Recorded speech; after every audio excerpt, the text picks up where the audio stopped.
Howdy, folks. Welcome back to the podcast.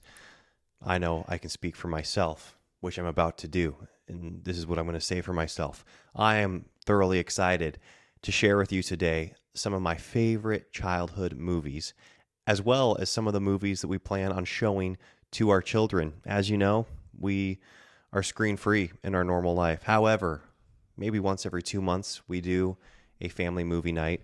And so we do have a running list of the movies that we are going to watch with our children. And then we're also going to share some of the movies that have impacted our lives as adults that we may or may not show to our children. Either way, we're excited to talk about the whys and the whats and what have yous. So thank you all so much for listening. If you enjoyed today's episode, please give it a thumbs up if you're watching on YouTube, or even subscribe to our YouTube channel. If you're listening on any listening platform like Spotify or iTunes or what have you, then please take a moment to go leave a rating or a review. That means so much to us, and it also helps our podcast reach more people. That's it. Let's get this thing going.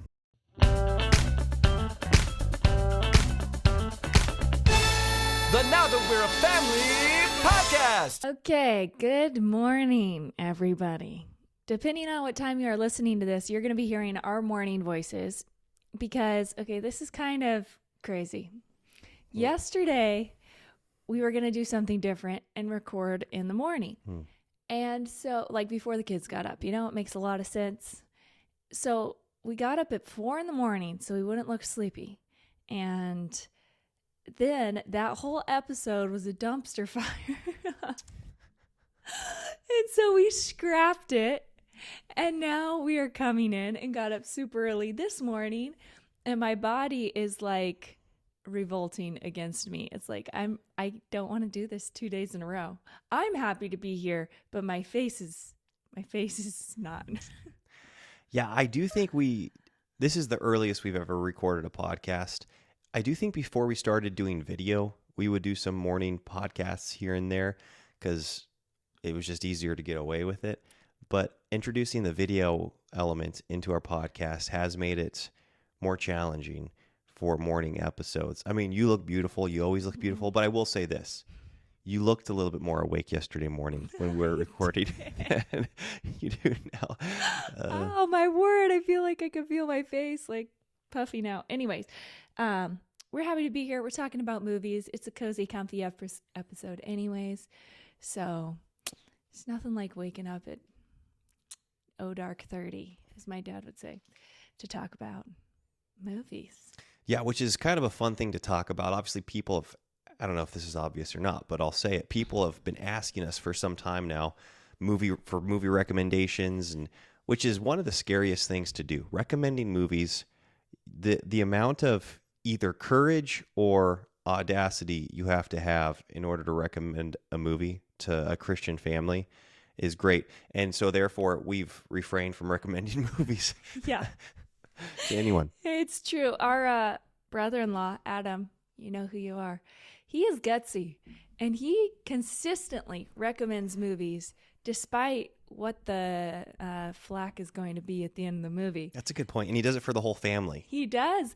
And someone's got to do it, because if everyone's together for a family reunion and someone requests a movie night, someone's got to, suggest the movie. Yes. It's never us. Yes. That is pretty inspirational that he's self-selected himself for that role of being the movie selector, because like I said, it takes a lot of courage. And yeah, it's not going to be me recommending the movie for the whole group. So when we were thinking about, okay, what are movies we would like to show to our kids? It was kind of funny when we talked about it, because we've both seen a lot of movies in our lives. I don't know what a lot quantifies as, but I've wasted too much time watching movies, so I'm going to say it's a lot. And I say wasted because when we actually were talking about, okay, what movies really stuck out to us, what movies have really changed us, what movies are we like, okay, our kids need to see this. We had two categories. The biggest one was movies from our childhood. Mm-hmm. And then I had two other movies on the list, and both were departures from what we usually watch. Like, one was a sci-fi movie, and I don't even enjoy sci-fi, but it brought up interesting points in my mind, and we had good conversations about it. And the other one was a movie that's like really, really violent, and I don't like violent movies. But because of the plot line, it just, I don't know, really changed my life. Yeah. And we talked about it on yesterday's episode, and we won't be talking about it in today's episode. So you can just, sticking with our theme of not recommending movies. So you can just wonder forever what that is. But then the rest of them, like all the, the spy movie category or like CIA agent plot, which is fun. You sit down, you enjoy it, you know what you're going to get. Have those impacted our lives in any way? No. Would we care if our kids watched 1 or 20 of them? Like, no, if you've seen one, you've kind of seen them all. Yeah, I agree with you in that we're not going to be proactively like showing our kids a lot of those movies, but I don't think I'd go as far as saying they were a waste of time, because I do think for the most part we knew exactly what we were doing when we were watching those movies, and they served the purpose we wanted them to serve. Yeah, it was an enjoyable like date night. Yeah. You're like, we're not looking for a life transformation right now. The kids are in bed. Let's watch something fun. And it was enjoyable for the hour and a half or the 2 hours that we watched it. And then, like you said, it didn't change our life that much, but it was enjoyable for those 2 hours. So I don't think it was like, what were we thinking? I think we knew exactly what we were thinking with a lot of those movies. It was just like a wash, essentially. And that, like, okay, it was straight up entertainment, but not really thought provoking, not really anything aside from, Yeah, and a lot of movies I think enjoyable. The good ones anyways, almost are, it's like work to watch them. And I think that oftentimes you want some of those, low-hanging fruit rom-coms or spy thrillers, just because you're like, you know what, I don't want to think too much. Like, I don't want to have to think through. I mean, you should never turn your brain off fully, when you watch a movie, because obviously they're going to be trying to teach you something and communicate something to you. There's always going to be an agenda in a film, so it's not like you should ever turn your brain off. But some are a lot more some are a lot more pointed and like obvious in what the messaging is, and you can just kind of enjoy it for what the fun of it is, I think. Yeah, exactly. Yeah, you mentioned rom-coms. We have gone through like the 90s rom-coms. I feel like that's our era for those. I feel like a lot of the more modern ones aren't worth it. That was what was interesting when we talked about what we would show our kids, because basically we started the conversation like, what are some of your all-time favorite movies or something along those lines? And it was really revealing because we instantly went to the movies we grew up with and that we've watched multiple times and that we plan on showing our kids. And then when it came to movies that have been made in like the last 10 or 20 years, we were like, I don't know. Like, we've enjoyed some movies in that time frame, but I don't know if it's because they haven't yet stood the test of time, and so you're not sure as to the lasting impact of their message and of their quality, or if it's because they run together. But it was pretty easy to start listing off movies that we grew up watching. We're like, yeah, we're definitely going to show that one to our kids. But then when it came to movies we've seen as adults, it's like, well, we'll see. I don't know. Maybe not. So we're just going to jump into this list. Yeah, let's do it. Okay, I'll start. Yes, okay. Okay. The first movie I ever watched as a human being was The Sound of Music, and I certainly plan on showing that one to my children. And we already have, and it was awesome. It was last year, and I was moved more than I had ever been moved in watching that movie, and our kids loved it. Again, I know that's considered a classic, and it's for a good reason.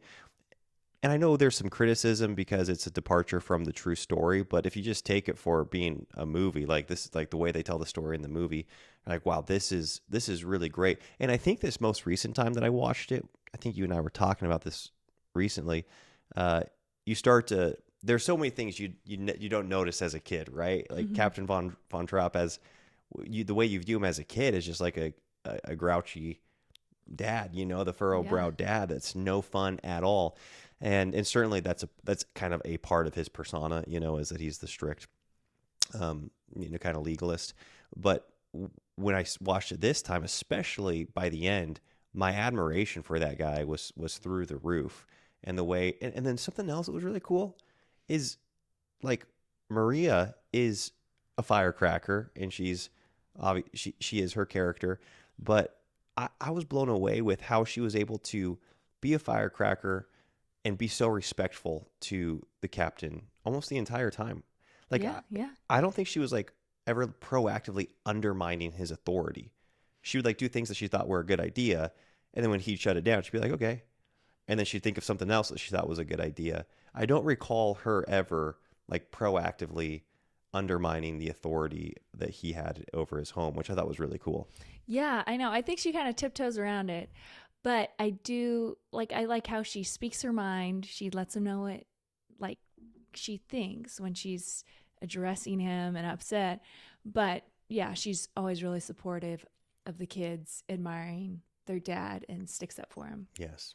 Even when they're like, what is his deal? And she feels the same way.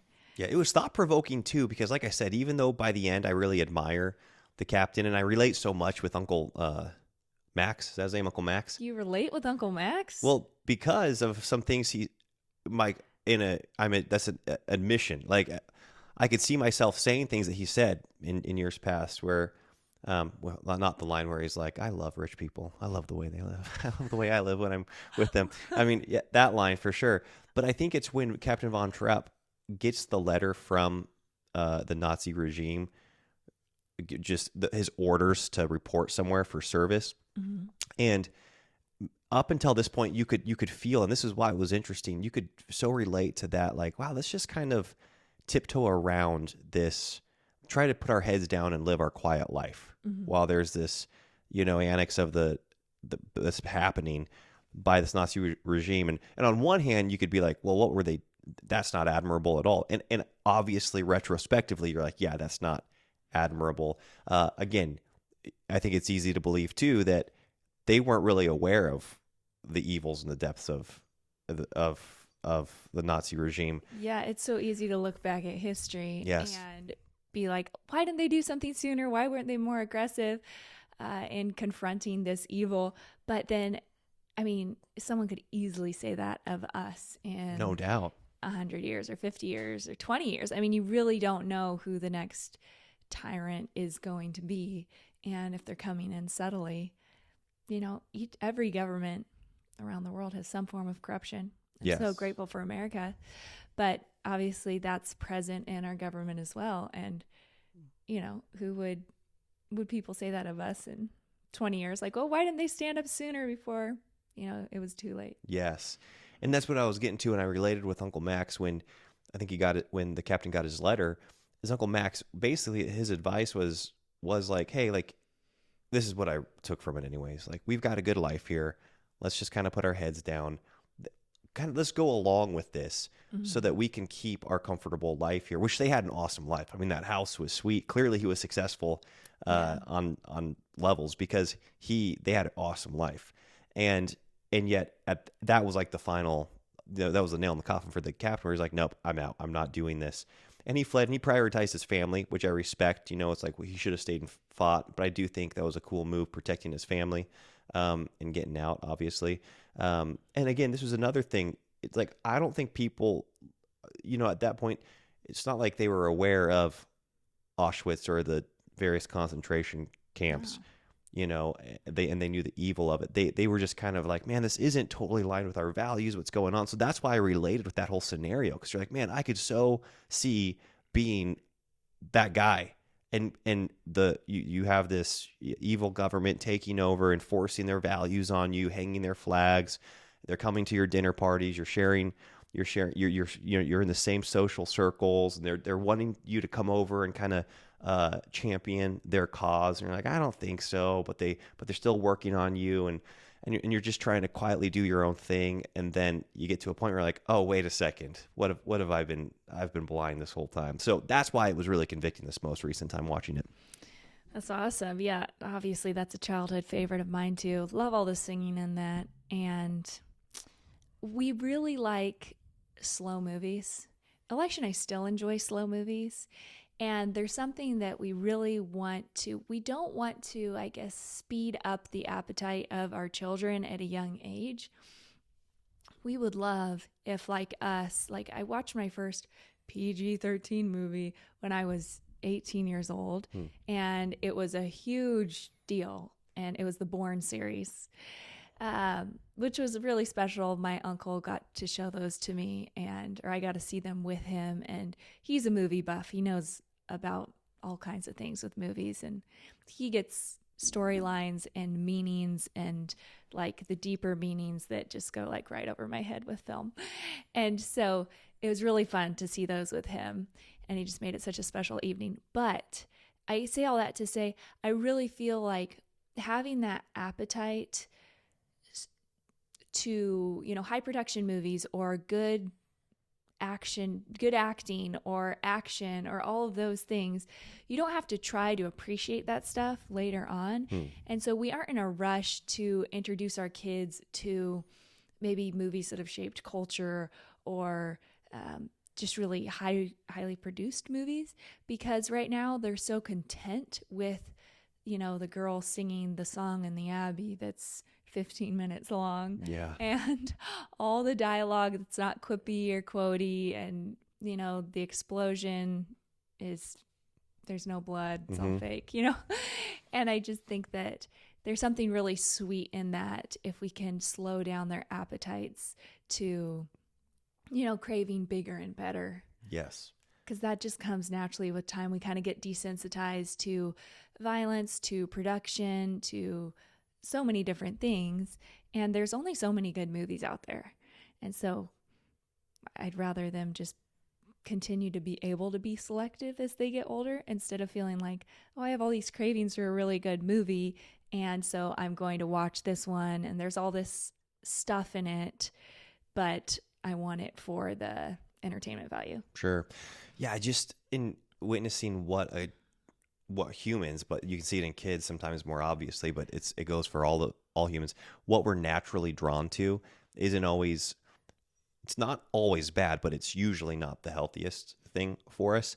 And when you think of what's probably healthiest from a nutrition standpoint, from a content consumption with media and with reading, it's more challenging. It's more challenging to consume. And so we'd rather teach our kids in the more challenging areas early on before they've got a ton of expectations for their media consumption. Because I do think that is challenging if you start, it's like starting your kid with junk food, and then as they're older, trying to get them to eat nutritiously dense food and healthy organic food, and working backwards like that. And so I'm with you. It's not that they can never watch, like you said, some of these more, culturally popular movies that are, I don't know what a word is for it, but just like easier to enjoy. Just like it's just highly like, palatable. Yes, films. exactly.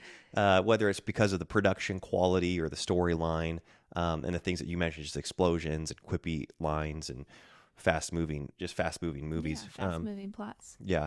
And not all those are bad. Like some of those are, good movies, but you don't have to like try to enjoy it. You don't have to try to sit through and focus. Whereas, like you said, some of these slower ones, it is teaching you patience, and actually engaging your mind a lot more. Or even, I feel like any of the movies we show our kids, it's not teaching them patience. It's actually super enjoyable for them right now. Yes. You know what I mean? It doesn't take exactly. a lot to entertain them right now. Yes. But I think that our level of what it takes to entertain us is, attention spans are getting shorter. We need faster, bigger stuff.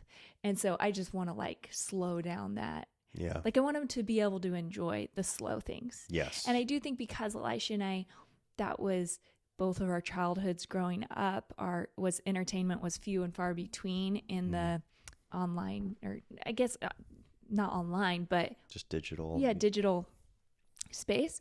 We still can enjoy really old movies, black and white movies, and the long musicals and stuff like that. And I'm appreciative of that. So for that reason, all these movies that we mentioned, we don't show our kids animated films. And even if they're good, and I feel like a lot of animated films are written for adults in mind. So there's crude humor in there and stuff that, yeah, maybe is going over the kids' heads, but we don't want them repeating. But then also, it's just really high action and fast paced. Yes. Anyways, okay, so that said, my favorite movie of all time growing up was Seven Brides for Seven Brothers. Oh, nice. First. That was my first. Your first movie favorite. growing up, 'cause you probably thought it was something else. Maybe. I don't know. Maybe.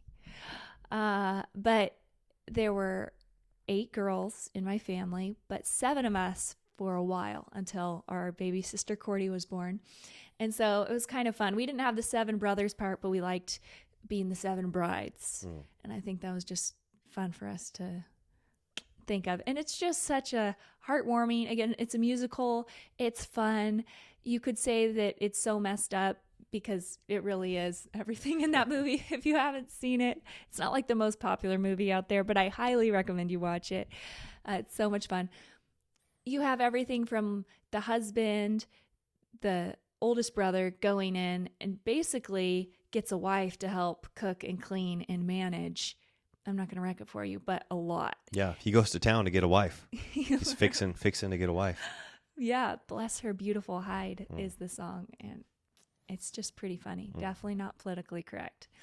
And then you have all the other brothers who go and kidnap their wives. So it's a mess, but it's pretty awesome along the way. And I really respect Millie. She is the lead character, the lead wife. And I just respect the way that she was so mistreated, but she just makes the best of the situation. And she does that over and over and over. And you just really respect her. Yeah. If there is a character to respect in that movie, it would be Millie, and I don't think anyone else. Definitely not Adam. That guy, he never fully redeems himself. No, he doesn't. Like, by the skin of his teeth, you don't hate him in the end. Yeah, maybe you don't completely hate him, but you don't ever admire the guy. Yeah. And so that's a little frustrating, I think, as wanting that guy to like have more of a, return to, I don't know, just more of a redemption story, but he doesn't ever get there, which is unfortunate. But oh man, same. I'm with you, Katie, babe. That was a childhood favorite, and then in seeing it as an adult, it is bizarre how you're like, oh wow, this is so politically incorrect, and it's such a funny theme because it's such an innocent movie and it's so wholesome. But then when you think of what's actually happening as an adult, you're like, this is crazy. This is messed up. And then I watched it as an adult too. I couldn't believe how, Millie's response to everything was so admirable and inspirational. Yeah. And Adam was just lame the whole time. Yeah, she has every reason to pout and be a victim, and she just makes the best of the situation. She does what she can, and so I guess that's why the main character picked her for his wife. Yeah. It's fun that your siblings right now are getting ready to do a play of the Seven Brides for Seven Brothers. Yes, so my youngest brother, Bentley, he gets to act out Gideon, which is the youngest brother out of the 7 brothers. And he has all the good lines. He is funny, and you like that guy. Yes. So I like my brother, and I like the character. So I'm really excited for him to play that role. Me too. We're hoping to get over and watch it in Bend because it's supposedly going to be a really quality production. So we're excited. Okay. So your turn. My turn? Well, I don't want to steal one of yours. Okay. So do you want to go again? Nope. Are you sure? Can steal it. It's mine? Okay. The Happiest Millionaire. I knew. See, we knew that was coming next. Yeah, we both knew it was coming next. This is one that actually was not a childhood movie for me. Your family introduced this to me when we were dating. And it was so fun to watch. You know how it is when you watch a longtime family favorite with that family and like you haven't seen it and they're quoting all the lines as it's going. It can either be annoying, but in this or it can be entertaining in this situation. It was entertaining because the Mr. Biddle is a combination of your dad and your grandpa. And we were watching it with your dad and your grandpa was there as well. And that was the most comical part for me was everything that man said in the movie. I've heard your father say verbatim or your grandfather say verbatim. It's like they learned so many of their, well, I don't know if they learned it from that, but like so much of their vernacular and like their mantras, I feel like were derived from that movie, which is kind of fun. Yeah, and just their mannerisms, the way they both are these forces of nature in and of themselves, but then heavily rely on their wives and have these sides of them that are kind of ADD and sporadic. Yes. And just, yeah, anyways, you really respect the dad. And I think that's obviously something that I have a lot of respect for my grandpa and my father. But then they just have these comical off the wall moments where you're like, are you serious right now? Like, you're insane. So it's maybe a little, what is the word I'm thinking of? It's eccentric. Oh, okay. The movie is? Well, yeah, the movie's eccentric. And I feel like my dad and grandpa can verge on being Oh, sure. kind of eccentric. I think it was fun for me because obviously a big part of the movie is her bringing the guy home, the meeting. Yeah, and this was like when our love story. And this was when I was coming to the family. And so that was, the elephant in the room, obviously, as we're watching this, like I'm in that guy's position, as he's coming to the home. Right. So, It's the oldest daughter and the dad's having a hard time letting her go. And this guy comes in and he's just not stoked about the guy and putting him through his paces. I mean, you weren't a mama's boy like Angers, but it is, yeah, I highly recommend that one. Again, it's slow, it's a musical, but it's just so entertaining. And the family relationships are fantastic between the siblings, the mom and the dad, the parents and children. And that's something we look for in a movie, are those themes, because something can be rated G and totally be undermining the family culture, totally be undermining just the values that we want to put into our children. Yes. And when we think of anything our children are consuming, we're thinking about, okay, what are the ideas that they are cultivating from this? yeah. Are they getting fresh new ideas that are inspirational, that are shaping their moral character, that are giving them vision for the future? Or are these ideas corrupting them and corroding them, or just totally zapping their brains and there's no idea in this film? Yeah, exactly. You know what Yeah. I'm saying? Yeah, There's a lot of stupidity in children's media. Yeah, and that's a good point, Katie. When you think of what would be maybe labeled Christian media or what Christian movies are, oftentimes those are the ones we're the most like leery of. Like we're not going to bring those into our homes, oftentimes because one, the theology is weird, and it's like on the nose. You're kind of like, that's not even Christianity, I don't think, but they're throwing some Bible verses in or saying some prayers. Just more like morality. Yeah, exactly. And then two, a lot of times in the course of telling the story, they're in so-called Christian movies, they are extremely they're promoting the feminist agenda, like they're strongly feminist.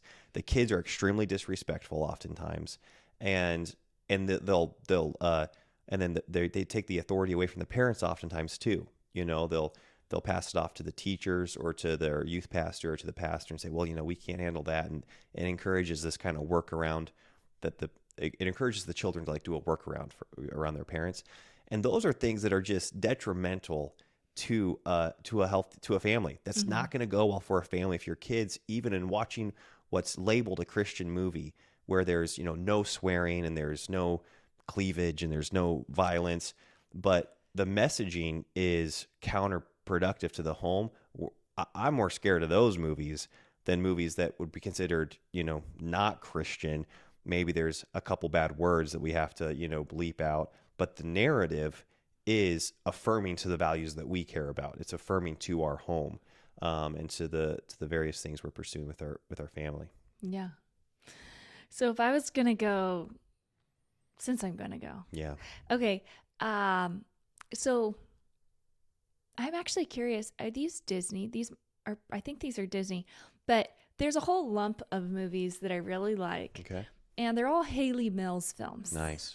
And so the old Parent Trap, that's Disney, right? Yeah. Haley Mills is, so fantastic.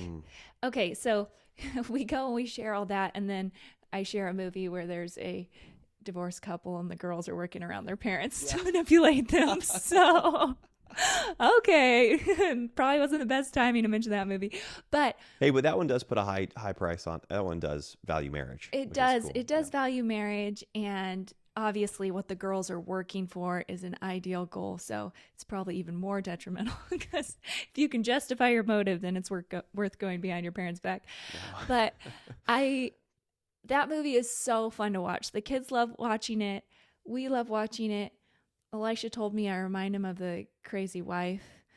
Yes. I forget Not what the crazy wife. I forget her name, but his actual wife. Yeah. Yeah. His actual wife. He's like, you do all this stuff. Yeah. Anyways, but it's fun to watch. I loved that movie growing up too, and it was actually pretty fun a couple years ago watching that with the kiddos. And I don't know, with so many things in life, being able to do things again with your children is 1,000 times better than the first time you ever did it. Yeah. Whether that's going on a hike or learning to ski or whatever. And that's how I felt with that movie. I was like, this is a blast. And I think that one's great. I think that one's like great acting. I love the cast in that one. And Haley Mills is just like she's a likable character. She's adorable. She's fun. She's kind of quirky. Mm-hmm. She's cute. Yes. She's just fantastic. So anyways, and I love the girls, Haley Mills' attitude in this one, how she's presented versus the modern one with, what's her name? The Lindsay redhead. Lohan. Yeah, we weren't allowed to watch that one growing up. And I think I saw it when I was like 16. And I'm like, this girl's a brat. Yeah. We don't want our kids picking up bratty behavior or thinking this little preteen attitude thing's cute. So Yes. Haley Mills is just good, wholesome fun. And then I also love her movies, Pollyanna, classic. Oh, that is a great movie. Super slow, but awesome. Yeah. It's just, yeah, I mean, one of our arguments stemmed from Elisha calling me that. It's like, you need to stop being such a Pollyanna. This is when we were dating. Yeah. This is very early on in our dating relationship. Yeah. Since then, I've become more of a Debbie Downer, so he likes that. I'm totally teasing. And then That Darn Cat. I also love That Darn Cat. That one's more of she's older. It's got a little romantic flair in there. Yep. She's kind of a weird boyfriend in there. Yeah, that one's a more quirky, kind of just fun. But it's fun. Yeah. I don't know. They're all good, clean movies. Just seems like fun. Yeah. I can stand behind. So anyways, I know it's going to be a good time if we watch one. Yes, of those. I agree. Those are fun. Nice. Good. Those put a smile on my face, remembering each one of those. So I stand by those with you. Okay. I'll say another one. The Disney version of the Swiss Family Robinson. That is great. I mean, That was on my list too. Is that right? Oh yeah. Good Just one. as a little boy, that really is the ultimate adventure movie. And it took me, it blew my mind that it was not historically accurate, that it was actually not a historical story. But it was everything that you could want to sit and fantasize about as a little boy. I think with the tree fort being attacked, like living off of the land. And so that was just so much fun. And I will say, I like the family dynamic in there. It's not perfect, yeah, great. but I do think it's just cool to see their family culture and them band together. And so that's one I'll definitely show to my kids. And it's one that I thoroughly enjoy. And I think that's a great movie. That's a great movie. I feel like the husband and wife's dynamic is really great in that. There's some realistic moments, but ultimately they're just really a team. Yes. And I love how the dad goes out of his way to make it a good experience for the mom. And obviously the youngest son is a brat. Yeah. So that's unideal. It is. He gets away with anything. And everything. Yeah. And so depending on how susceptible your kids are, like when we were growing up, we weren't allowed to watch Shirley Temple. And as an adult, she's cute and she's sassy and all these things. But, my mom's raising 6 girls at the time, and we started thinking it was cute to be sassy. Yeah. And so she's like, okay, nix on any Shirley Temple films, Yes. which are, again, like G-rated movies. They're totally great. But so we want to be careful of that whenever we're seeing movies with that kid in them. He's also in Old Yeller. and so is Ernst. I don't even know their real names. Wow, they must have just. And so's the mom, I think. I'm pretty sure the mom is the exact same mom. I thought It's an Old Susanna Yeller. I Robinson. thought it was the. I thought it was the Little House on the Prairie mom. No, And- she's years later. Oh, okay. No, it's the exact same family, except for the dad. Okay. Well, And- they had a good thing going. Yeah, they did, just roll with it. Mm-hmm. But yeah, I think with our boys, it's a fun adventure story. And I think it really ties into the heart of what we want as humans, which is just this. I mean, they take dominion of the land, and you see they come to this totally, they make something out of nothing. Yeah. And also, I love the concept of like defending. And we've seen a couple of remakes of Swiss Family Robinson, and no one does it as good. Like, No. they just don't. Yeah. And that was fun because my mom read that book to us out loud growing up. Yeah, because I was trying. I'm trying to see if I'm getting it confused with Robinson Crusoe, but because it was a book, right? Swiss Family Robinson's a book, and then so my mom read that out loud to us, and this was before we watched the movie. But I still thoroughly enjoyed the movie. You know how oftentimes when you read a book and you watch the movie, it's a big time letdown. That's not how it was for me growing up. And Katie, I think you brought up a great point, just with the attitudes that are communicated, and even thinking that through. I think is so important as parents to verbalize this in real time, just to say, oh, he's being naughty. Like, you can say that in real time when the movie's happening. And now our kids say that. Like, I was going to say, our kids are the ones who are like, wow, that was not honoring his parents. Yes, that was disrespectful, or like that was a naughty thing to say to his mommy and his daddy. And I think that's what's so cool about watching movies with your children, is that you get to be active participants in it.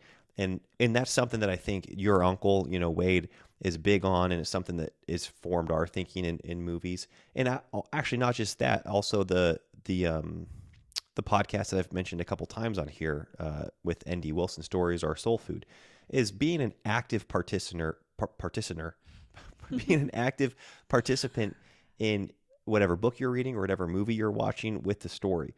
And saying, is that true? Is that the right thing? You're asking these, you're challenging it, you're working with it, instead of just being like, I think you used the analogy of the baby bird with the mouth open. I'm just kind of like, all right, give it to me. Like, this is, and I'll take it for however you want it to be taken. And being able to be an active participant with your kids, and first as yourself and then doing it with your kids, I think is a really good skill to start acquiring with movies. And you see it with our kids already. Just, it's so crazy because like you've been reading the Narnias, and there's obviously all the symbolism there and the allegories. And now Leon, in any book that we're talking about or reading, or if it's a movie, he'll say, oh, so that guy is doing something kind of like what Jesus did because he's sacrificing himself. He's starting to look for these. Yeah, he looks for the allegory. Yeah, for he the makes allegory one up now. if it's not there. Exactly. Yeah, and so oftentimes he's wrong, or we have to correct him. But he gets that like people are trying to communicate something beyond whatever the scene in the movie is. Yeah, that's a good point. And so I like that. I like that his brain's already there. Yeah. Okay, why don't you say another one? Me? I think that was all I had. That was all you had? Okay, good, because I only have one more. Great. Perfect. Okay, so another one that I love is, and I loved growing up, was My Fair Lady. So, Okay. okay, I'm not recommending this one, but I really enjoyed it growing up. What's funny is watching it back as an adult. I'm like, again, this is like a kind of messed up movie. One, the guy says DAMN like throughout the movie. 1,000 times in that movie. Sure. So it won't be one that we're showing our children right now because they literally repeat everything. But this is a movie I loved growing up, so that's why I included it. That makes sense. I guess. So I guess it wouldn't be one that I'd show to them early, but You know what's funny is that one, there's something about the Audrey Hepburn, right? That's her name, Audrey Hepburn movies that somehow went under the radar in our home too, because that one we watched Breakfast at Tiffany's still like thematically. Really? I haven't even seen Breakfast at Tiffany's because I just read the plot line and I'm like, this is so inappropriate. Yeah, and then there's the Sabrina? I don't think we ever watched Sabrina, but it was the Rome. Oh, yeah. The Rome one. Yeah. I forget what that one's called. That one I think was more wholesome. Yeah, Maybe. I think so. But that is kind of funny that looking back, those all made it into our house. We watched those, but then thematically, you go back and you're like, wow, that's kind of a heavy situation, or Yeah, not it's the like most wholesome The situation. relationships are kind of weird. She's in bad situations a lot of times. Like sometimes she's like passed out drunk. Yes. Often she's drunk. Yes. In the movies. Or yeah, like her dad is a total loser in My Fair Lady. He's the drunk who just mistreats her. Oh. Okay. Yeah. Yeah. Yeah. What is his song in that? The song is oh my goodness, I'm blanking on it. But basically it's like I want to take the laziest road, the best road. And then the other song, Just you wait, Henry Higgins, just you wait. that one's a good one. You'll be sorry, but your tears will be too late. That one. That's a good one. Yeah. But then she also, Henry Higgins is great in Audrey Hepburn's relationship. But then she has this fling with, what is it, Frank or Fred? Oh, that's right. And her song, like, don't tell me now, show me. That's a totally inappropriate song. Wow. I remember singing that as a kid all the time. And then my parents are wise enough to just let it go, I think, instead of making a big deal out of it, because they didn't want to explain everything she was insinuating in that song at the time. So they're like, you know what, it's probably just better if she sings it. It has no clue what's happening. But then watching it back, I'm just kind of like, oh, that's a little racy. Yes. So anyways, I loved Audrey Hepburn growing up. She was gorgeous, and Elisha's sister looks just like her. And so that's why she was my best friend growing up. No, but I don't know. I included it because I did love those movies, and I probably will watch them with the kids when they're a little bit older. Sure. Yeah, folks, I tell you what, you got the most modified version of this episode possible, because yesterday when we did this episode, we were both staring at each other with each movie we'd bring up, like looking cross-eyed at our spouse, thinking they were crazy. And so we got done. We're like, you know what? We need to get on the same page on what movies we are publicly talking about or endorsing or whatever, and then go from there. Well, okay, because basically, like I said, there were these movies, and then Elisha and I were scratching. Well, no, I had that first violent movie come to mind where I was like, this changed my life. And so I headed out of the gate with yesterday leading with that movie. That blew my mind. Yeah, and Elisha's just sitting over there. He knows it's my favorite movie, but you just like didn't want me talking about it, I guess. He's like, I think half the scenes in that movie, when we watch movies together, he turns the computer screen whenever things are going to be violent in a movie. And then whenever we feel like a scene is heading the promiscuous route, I get the screen and I just skip the chunk. Yeah. So we kind of have this dual watching thing of movies that I would never go see in a theater, but we've kind of made it work for us. Yeah. Which you could clear play scenes and stuff like that, or VidAngel, and we need to get better at doing that. But anyways, so this movie, he was like, Katie, you didn't even see these parts in it, and you're recommending this movie. It's like not okay to recommend. And so anyways, so then we were just like, we talked about it for a whole hour. So you folks will have to guess on which movies have actually changed our lives and have been the most impactful. And then you said one, and we really only came up with two outside of these old movies. Yeah, I think so I got the courage to say my movie that I wouldn't recommend after you recommended your movie that we wouldn't recommend. So yeah. And it was like, okay, well, that's it. It's like these two movies we can't recommend, and then the bundle of old movies from our childhood. And there's a lot more than this, I feel like, but these are like Cheaper by the Dozen. Oh, I have to say Cheaper by the Dozen. Okay, say Not the new one.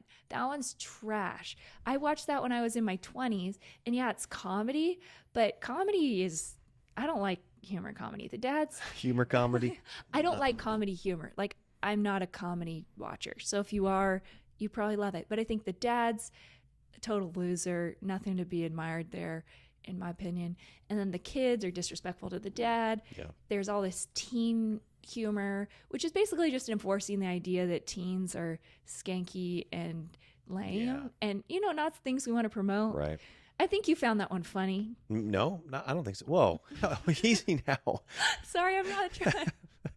I think my husband likes this type of stuff. No. Steve Martin. You think Steve Martin's funny? At times, Yeah. I mean, but even You didn't I've stand changed. by the whole I've movie. changed on that because as I've like rewatched some of his old stuff with him, like this, I don't know if I feel the same way about this. Some of his stuff with Martin Short. He feels worse about it when I'm glaring at him. Yeah, exactly. This isn't as fun as it used to Yeah, be. it's like I think it's different than what I remembered. Like, I'm sorry. no, it's not right. No, but that's not a movie you'd like stand by. But the old Cheaper by the Dozen, it's really slow, but that's a fantastic movie. It sticks a lot closer to the books. And the oldest two girls, they're kind of defiant when they're growing up when it comes to clothes or hair. But it's all old fashioned, so you feel better about it. Yeah. And I also felt like that was my sister Kyla and I growing up, where we really honored our dad. We respected him. If anyone tried to take jabs at him, we totally defend him to the death. Yes. But then we would argue about clothes and what swimsuits we had to wear and all Yes. that stuff. And again, it's an eccentric father in that he does things that are totally outside the norm. And you respect him for it, and you also think he's a little crazy for it. And again, that was my father growing up. And so I really do love the old version. It is great, and he does so many things that I think are inspirational as a father. Just when he goes to the dance with his daughter, Yeah. that was awesome. And he wasn't lame. He like she was so proud of him. She's like, yeah, like you're her, the man. her friends that she thought he would have a problem with, he was the man in that situation. And I could totally relate to that. Where you put your father in this box of like, he's chaperoning me to this dance, he's not letting me do anything fun, and then he ends up being the fun, cool guy that all your friends like, and you're totally proud of him. Yeah. That was so my father. Yeah. So you feel like, yeah, as a teen, you're like, oh, you're a stick in the mud. And then you see him in another context and you're like, you are super cool. Yeah. That's So, fun. Anyways, All right, folks. That's it. thanks for waking us up this morning. I Yeah. feel so much better now. I think we should record a podcast now. Now, yes. First 17 minutes, I was trying to keep my eyes open.